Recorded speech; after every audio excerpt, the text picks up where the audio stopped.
Hi guys, it's Tara and welcome back to Crafting with Curly Cues. I am so excited to be back with you all and to start a 2017 with lots of fun crafting. So today I'm going to be making this coffee gift card set featuring this adorable coffee stamp set from Joy Clair Stamps. So these are some stamp sets that Joy Clair Stamps was generous enough to send me so that I could play with and share with you guys. And I gotta say, I think this coffee stamp set is one of the best coffee stamp sets that I've seen, and there are tons of them out there, as you guys know, because who doesn't love a good coffee stamp set? But if you love coffee, you're going to want to check this one out.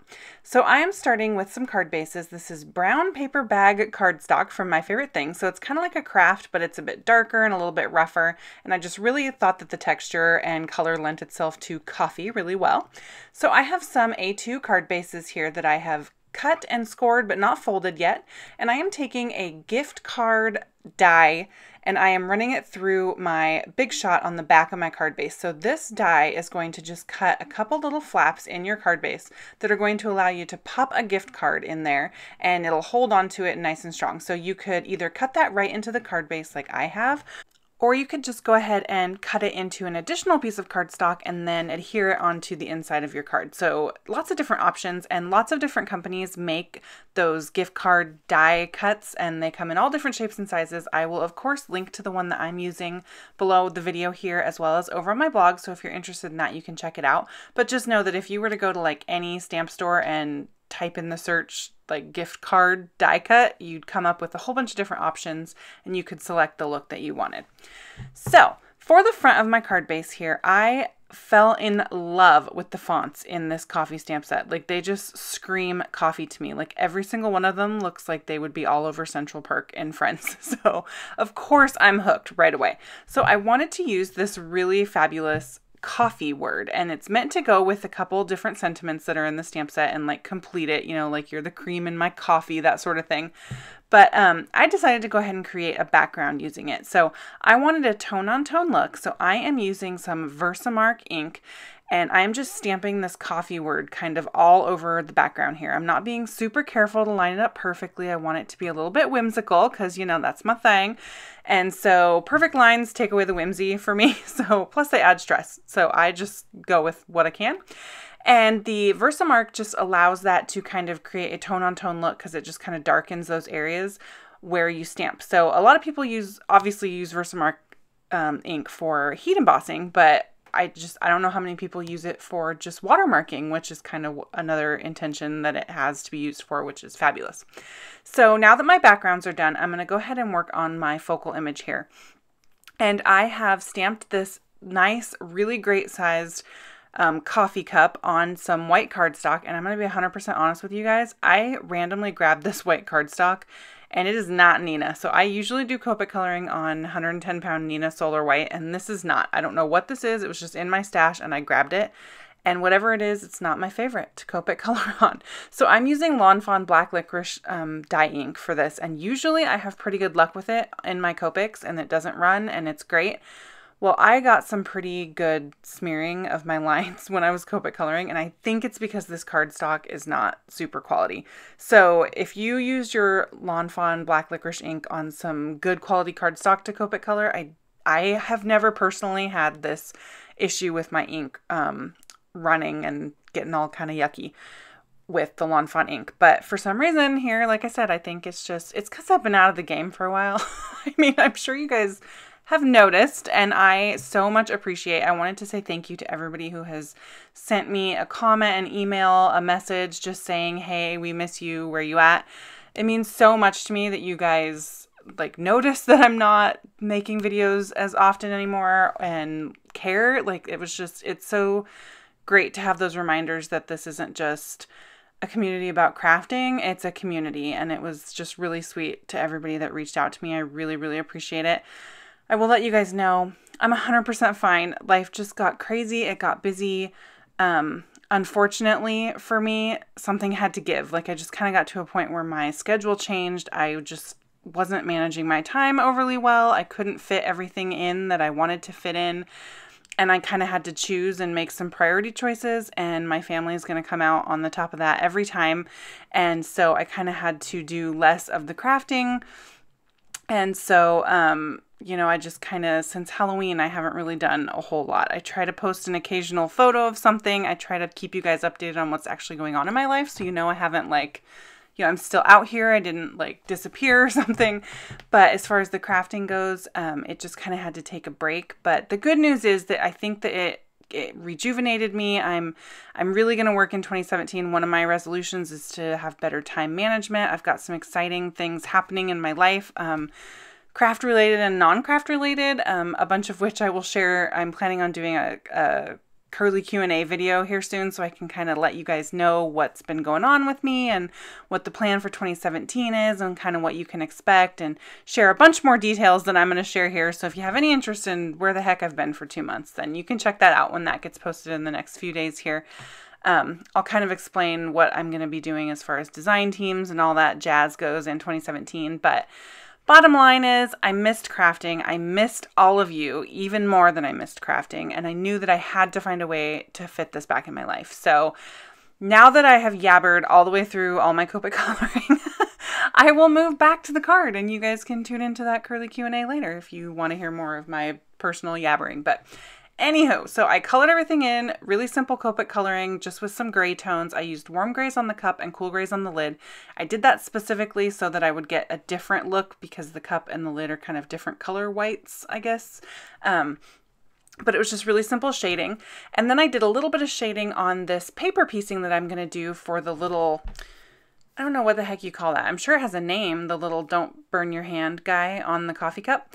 I'm going to do some paper piecing, and I can't for the life of me remember the name of this paper pad that I'm using. I believe it's from My Mind's Eye, and it actually came out of a Simon Says Stamp card kit, so I didn't have the front cover of the paper pad, but I will look it up and list it in the supplies for you guys so that you know which paper I'm using, because it's absolutely drop dead gorgeous. I freaking love it. So I'm going to paper piece the little don't burn your hand guys, and I figured out that this word latte fit perfectly on that little don't burn your hand guy. Oh my gosh, you guys are going to be leaving me all these comments about what that's actually called, and I'm going to go, oh my gosh, I knew that. I feel so silly. But oh well, let's just, again, I've been out of the game. I can't even speak right. I got a new microphone for Christmas though. Hubby got me a new microphone, so I hope you guys can tell that the audio quality is like 800,000 times better. So it's like I feel fancy. It's like sitting in front of me like I'm at a recording studio right now, and I feel really like fancy. I have a new digital camera on the way too to help with my filming. So guys, I'm telling you, I'm just moving on up. Yeah, it's pretty. I shouldn't do stuff like that because now I have the fancy microphone and you're going to be able to actually hear the atrocious singing when I bust into song in my videos. So back to my video. I am fussy cutting my images out right up to the line. Super easy images to cut out. Didn't take me any time at all.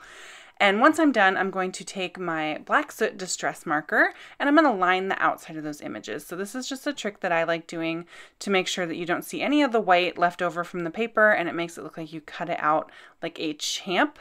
And when you have like paper piecing, I feel like it's even more important to do that step, because then the pieces that you're gluing on top kind of blend even more seamlessly in with your overall image. Sometimes if you don't outline the edges of those paper pieced pieces on top, you can definitely see the white outline, and it makes it more obvious that, oh, that piece isn't part of the original image, you know? So this paper piecing is nice and simple. I always forget how much I like to paper piece. Like every time I do it, I have so much fun. It's like playing paper dolls, but I just never think to do it. So I'm going to try to do more of that, and it makes it easy. You don't have to do so much coloring. It's like fabulous.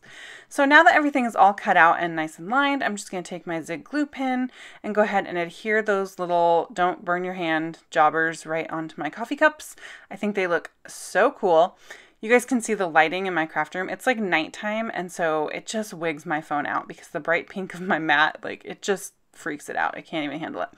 So off screen, I went ahead and cut some fabulous hexagons out of more of the same paper pad. So this is all from the same paper pad, so it all coordinates so beautifully.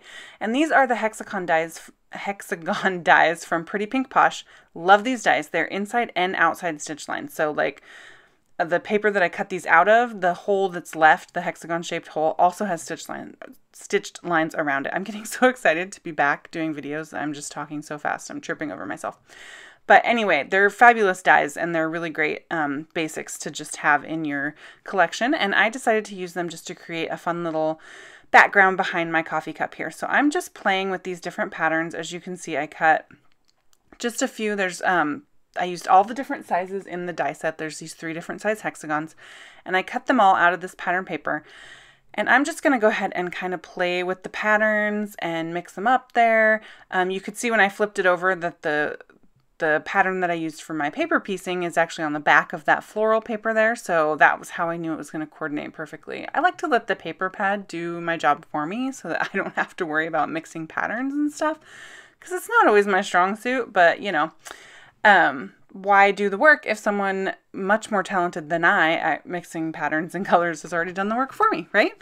That is called working smarter, not harder. So I'm going to complete my sentiment here. These cards are actually for my hubby. He is a high school theater director, as a lot of you know, and he's got a musical coming up. It's called Back to the 80s, a totally awesome musical. It's going to be amazing. I got to paint Pac-Man on his set, guys. It was like super fun. But he has a few people helping out with various parts of his musical, costuming, choreography, all that stuff. So he wanted to go ahead and say thank you to some people. So I went ahead and created these thank you cards for him. So I want these to say thanks a latte. And then obviously they have the spot inside to put a gift card, presumably to a coffee shop. You know, I guess you don't have to put a coffee gift card in there, but it would go with the theme. So I went ahead and trimmed off any extra that hung over the edge on those little hexagon patterns so that you have a nice complete card front there. And then I'm just going to go ahead and score those, finally fold it over, and then I'm going to trim it up at the bottom because you guys know me. I can't fold, I can't line up, I can't do any of that fancy stuff. Fortunately, in crafting, we have fixes for all of those boo-boos, right? Like, we can always make it look perfect. So I just trimmed it right up, and then I'm just going to pop up my little coffee cup with a little bit of foam tape. So I've got my giant bad boy roll of foam tape, and I'm just going to pop that on the back of the coffee cup and pop it right up on those hexagons. So you can't really see that thanks very much in the video because of the lighting, but in person, that antique gold embossing powder pops pretty well and you can really see it. It's super, super shiny. I think it's really pretty on that yellow. It's really nice. So now that that is all popped up, these cards are basically done. You can see I added some steam. That's also in the stamp set. So I put that above the coffee cup. And then on the inside, I stamped just again in the Versamark, that sweet little coffee cup with the heart on it. And I put it behind where you would put the gift card. So I'm going to demo here how the gift card works. So you just pop it in there. You can see that with the way that I chose to do it right in my card base, you can see the gift card through the back. Again, you could put a separate piece of paper in there and then your card wouldn't have an issue with going through the back. I didn't think it was a big deal, so I just went ahead and did that. And I like the little watermark stamp underneath, so when they pull the gift card out, they get a sweet little surprise underneath it. I thought that was kind of fun. So these are some gold sequins from Neat and Tangled, and I'm just using the 3 different sizes that come in the mix pack and just putting a little bit of extra something something on the front there. And then I decided to randomly go crazy. I went crazy. I did something I never ever do. And I decided to coordinate some envelopes. I love that you can see my Diet Pepsi can off to the side. I totally just noticed that. I'm an addict, guys. I'm a Diet Pepsi addict. It's a problem. So anyway, I took that same sweet little coffee cup and I watermarked the flap of some craft envelopes. So super simple, but it's just enough to tie it into the gift card to make it like just show that you took that extra step. So I didn't make these envelopes. These are pre-bought envelopes, but by stamping that little thing on the back, it made them tie in with the gift card and just made it all that extra special. So you guys should definitely check out Joy Clair Stamps. They're going to be linked below in the description box. Head over there. Such nice people, such fabulous designs. You're absolutely going to love it. I am so excited to be back with you guys. Thank you so much for stopping by. Here's a couple more videos. If you like this video, please go ahead and leave me a thumbs up, leave me a comment. I love to hear from y'all, and I will talk to you next time. Thanks. Bye.